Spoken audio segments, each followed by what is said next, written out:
बोलिए शंकर भगवान की जय। प्रदोष व्रत की विधि। प्रदोष व्रत करने के लिए मनुष्य को त्रयोदशी के दिन प्रातः सूर्य उदय से पूर्व उठना चाहिए। नित्य कर्मों से निवृत्त होकर भगवान श्री भोलेनाथ का स्मरण करें। इस व्रत में आहार नहीं लिया जाता है। पूरे दिन उपवास रखने के बाद सूर्यास्त से 1 घंटा पहले स्नान आदि कर श्वेत वस्त्र धारण किए जाते हैं। पूजन स्थल को गंगा जल या स्वच्छ जल से शुद्ध करने के बाद गाय के गोबर से लीप कर मंडप तैयार किया जाता है। अब इस मंडप में 5 रंगों का उपयोग करते हुए रंगोली बनाई जाती है। प्रदोष व्रत की आराधना करने के लिए कुशा के आसन का प्रयोग किया जाता है। इस प्रकार पूजन की तैयारी करके उत्तर पूर्व दिशा की ओर मुख करके बैठें और भगवान शंकर का पूजन करना चाहिए। पूजन में भगवान शिव के मंत्र ओम नमः शिवाय का जाप करते हुए शिव को जल चढ़ाना चाहिए। व्रत की कथा, शिव चालीसा और भगवान शिव और मां पार्वती की आरती करें। त्रयोदशी व्रत कथा।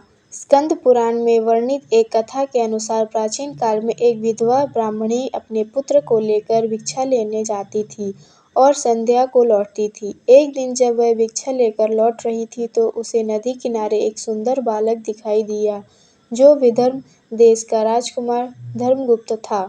शत्रुओं ने उसके पिता को मारकर उसका राज्य हड़प लिया था। उसकी माता की मृत्यु भी अकाल हुई थी। ब्रह्मणी ने उस बालक को अपना लिया और उसका पालन पोषण किया। कुछ समय पश्चात ब्राह्मणी दोनों बालक के साथ देवयोग से देव मंदिर गई। वहां उसके भेंट ऋषि शांडिल्य से हुई। ऋषि शांडिल्य ने ब्राह्मणी को बताया कि जो बालक उन्हें मिला है वह विदर्भ देश के राजा का पुत्र है जो युद्ध में मारे गए थे और उसकी माता को ग्रह ने अपना भोजन बना लिया था। ऋषि शांडिल्य ने ब्राह्मणी को प्रदोष व्रत करने की सलाह दी। ऋषि आज्ञा से दोनों बालकों ने भी प्रदोष व्रत करना शुरू किया। एक दिन दोनों बालक वन में घूम रहे थे तभी उन्हें कुछ गंधर्व कन्याएं नजर आईं। ब्राह्मण बालक तो घर लौट आया किंतु राजकुमार अशुमति नाम की गंधर्व कन्या से बात करने लगा। गंधर्व कन्या और राजकुमार एक दूसरे पर मोहित हो गए। कन्या ने विवाह हेतु राजकुमार को अपने पिता से मिलवाने के लिए बुलाया। दूसरे दिन जब वह पुनः गंधर्व कन्या से मिलने आया तो गंधर्व कन्या के पिता ने बताया कि वह विदर्भ देश का राजकुमार है। भगवान शिव की आज्ञा से गंधर्व राज ने अपनी पुत्री का विवाह राजकुमार धर्मगुप्त से कराया। इसके बाद राजकुमार धर्मगुप्त ने गंधर्व सेना की सहायता से विदर्भ देश पर पुनः आधिपत्य प्राप्त किया। यह सब ब्राह्मणी और राजकुमार धर्मगुप्त के प्रदोष व्रत करने का फल था। स्कंद पुराण के अनुसार जो भक्त प्रदोष व्रत के दिन शिव पूजा के बाद एकाग्र होकर प्रदोष व्रत कथा सुनता या पढ़ता है उसे 100 जन्मों तक कभी दरिद्रता नहीं होती। वह दाम्पत्य जीवन खुशहाल रहता है। बोलिए शंकर भगवान की जय। ओम जय शिव ओंकारा, ओम जय शिव ओंकारा, ब्रह्मा विष्णु सदा शिव हरिदांगीदारा।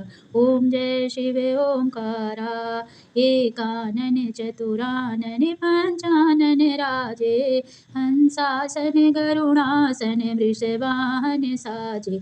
ओम जय शिव ओंकारा, 2 भुज 4 चतुर्भुज 10 भुज अति सोहे, त्रिगुण रूप निरखता त्रिभुवन जन मोहे। ओम जय शिव ओंकारा, अक्षमाला वनमाला रुद्रमाला धारी, चंदन मृग मद सोहे भोले शशिधारी। ओम जय शिव ओंकारा, श्वेतांबर पीतांबर बाघांबर अंगे, सनकादिक गरुणादिक भूतादिक संगे। ओम जय शिव ओंकारा, करके मध्य कमंडल चक्र त्रिशूल धरता, जग करता जग भरता जग संहार करता। ओम जय शिव ओंकारा, ब्रह्मा विष्णु सदा शिव जानत अविवेका, प्रणवांचर के मध्य ये तीनों एका। ओम जय शिव ओंकारा, काशी विश्वनाथ नाथ विराजत नंदी ब्रह्मचारी। नित उठ भोग लगावत महिमा अति भारी। ओम जय शिव ओमकारा।